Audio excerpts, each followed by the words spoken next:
Howdy y'all, welcome to my 20-month video. I feel like it's been forever and a day since I made a video, and I think I may have forgotten how to do this, so bear with me here. I've been procrastinating, and I kind of was wishing that my video would just make itself without me, but that didn't happen, so here I am.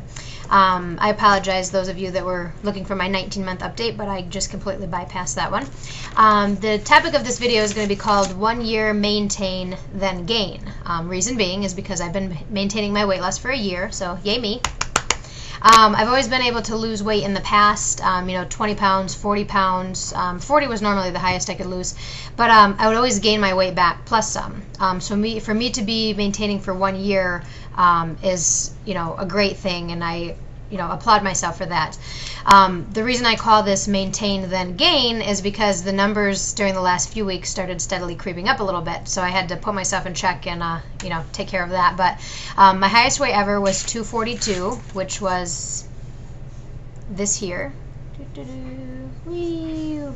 And the day of surgery I was 223, I think, and I got down to 144.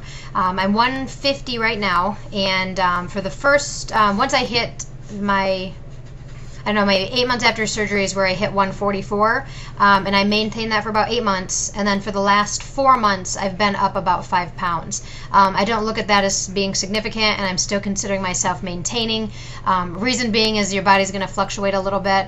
And also I've heard a lot of people say that you should lose 5 to 10 pounds more than you want your goal to be, because there will be a little bit of regain. I don't know if there's any scientific reason for that, or if it's just kind of that people go back into their old habits a little bit, but I did have a 5-pound gain. I did, however, decide that I was not going to go above 151. So the reason I call this maintain then gain is because for a few weeks I started gaining. I went to 152, and then very briefly for one day I hit 154. I'm like, all right, that's enough. I'm not going to gain anymore. So I decided to, really look at what I've been eating, what's changed, what am I doing differently now that I wasn't doing 6 months ago. And one thing I identified that I was eating a lot of cheese. Also that I maybe wasn't drinking enough water. So I cut out the cheese, started drinking more water, and I, went back to the basics of what I was doing, 6 months ago, which was doing a protein shake in the morning. One thing I wish I had known about back then was this product here. That's Kellogg's All Brand Complete Wheat Flakes.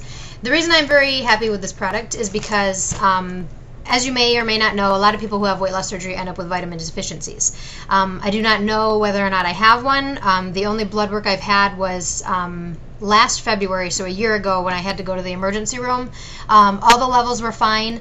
The iron was at the low end of the good range, so I don't know if I actually would have a deficiency if I was tested now. I was showing some of the signs. I was tired. Whenever I used my muscles, they would get lethargic quickly. I was bruising very easily, so briefly I started taking B12 and iron, but then I decided that I don't really want to be taking supplements. I'd rather try to get things from my diet. With that said, this product, if you can read it, all this right here shows all the nutrients and so forth that the product has, but it has 100% of your daily iron, 100% of your vitamin B12, 100% of your daily B6, so it has a lot of vitamins and nutrients that are hard to get in your diet. So I've been doing that every morning. What else have I been doing? Well, another reason I think I started to gain a little bit is because I told you guys a few months ago I had switched over to whole grain products, which are more healthy for you than refined and processed grains and carbs and stuff like that. And I think what I started doing was I kind of started justifying I'm eating healthy, it's okay, I can eat more. And I had to realize that just because it's healthy doesn't mean I can eat more. I still have to keep that in check. But it is good, even if I can't necessarily eat more, that I'm eating healthy, because what's going on inside my body is going to be improving. One thing I wanted to say about let me back up. I'm having a brain fart. Since it's been so long since I made a video, for New Year's I went to Puerto Vallarta, Mexico. Actually, the place was called Yalapa, and I stayed at a really cool beach house thing. But when I was there with a mutual friend, my boyfriend, and then a group of my friends' friends, so people that I didn't know. The majority of them were, of course I'm going to notice this while I'm on vacation, but the majority of them were thin, and I imagine most of them were, naturally thin. I started feeling a little bit down at the amount of time I was giving to food preparation because we were buying food at the grocery store and then coming back and cooking it at the hotel. And I was kind of like feeling bummed out, you know, looking at like the people, because we didn't, this is going to sound weird, but like our hotel didn't have any walls. It like, I don't know, the wall was like partway up, but then I could see like everything around me because there was no windows and no walls. So I could see, you know, like 2-3 houses over that these people are just like, you know, partying and doing whatever. And it seems like they don't really care whether or not they eat. They don't care what they eat. And I was feeling bad because it's like, God, I have to still, you know, once I've lost weight, I still have to put so much focus on what I'm putting in my mouth. And it was bothering me a little bit. But then I was reading in my nutrition book that how we eat now, you know, it may not be showing health-wise right now, but when I'm 50, 60, 70 years old, all these little choices I'm making to incorporate more fruits and vegetables, whole grains, fish instead of red meat or chicken, you know, things like that. Like all these changes I'm making are definitely making a difference on the inside. So even though those people who were thin on vacation, skipping meals, eating like crap, doesn't mean they're necessarily healthy on a cellular level. So you know, my advice for those of you that feel like you're eating healthy and you don't necessarily see any changes, you know, just know that inside what's going on isn't always reflected on the outside. You know, same thing said for my skin. You know, like, you know, if I exercise and I eat right, you know, I'm not necessarily seeing those changes in my body anymore because I have a lot of excess skin that I'm holding on to.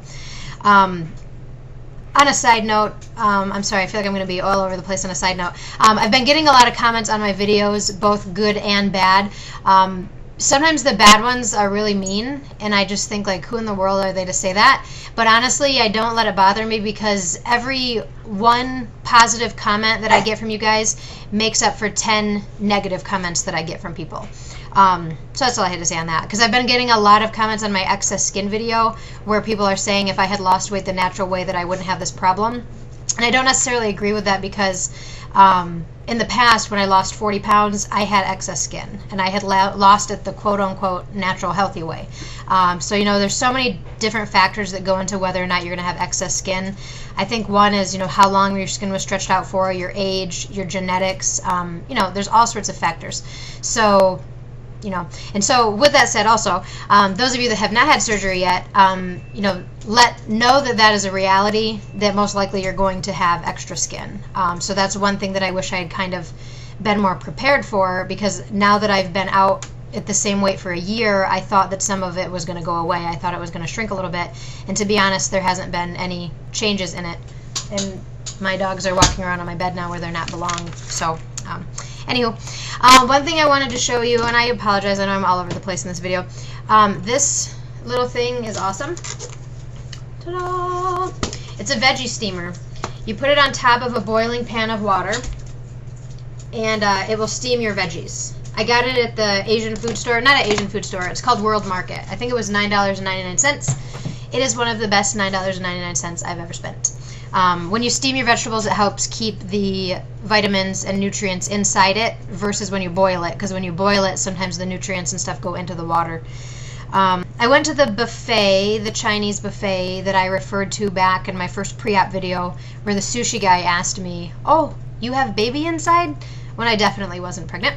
But every time I go there, I'm like reminded of that, and every time I see him, I'm reminded of that. And I don't want you guys to think I'm judging anyone, because I always have to say this beforehand. But in a way, when I see, you know, all the heavier set people eating, you know, going back and forth and the huge amounts they have on their plates, it really serves as a reminder of where I don't want to be. And it reminds me of all the times that I would just eat until I was so painfully full. And I just think, again, like, man, what was I doing to myself? And I'm glad I'm not at that point anymore. Not to say that I don't have any kind of struggles with food anymore, but to be beyond the point where I'm abusing myself with food. So that's one thing I'm grateful for. I had a request from someone to show my excess skin, so I am going to try to add that at the end of this video. And I guess that's all. Sorry for rambling, and I hope you guys are doing awesome out there. Thanks for all your comments. Bye-bye. Okay, here's my excess skin after 1 year of maintaining the same weight. I am 5'4", I weigh 150 pounds, I'm a size 6, and here's my scars from surgery. We have 1, 2, 3, 4, 5. Some of these ones have faded kind of well. This one I would say is probably the worst. It actually bumps up a little bit. As far as the excess skin, you can see the looseness of it when I grab it. From what I understand from different plastic surgeons' websites is that it's not actually attached to anything. From the side, you can see how loose this area is here.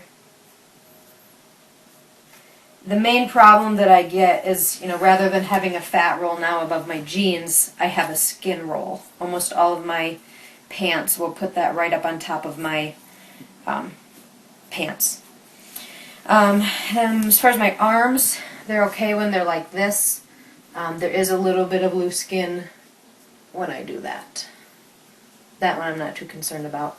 Last area of loose skin for me would be my inner thighs.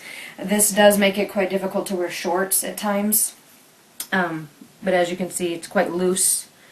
Again, from what I understand, it's really not attached to anything. So, that is all. Thanks for watching.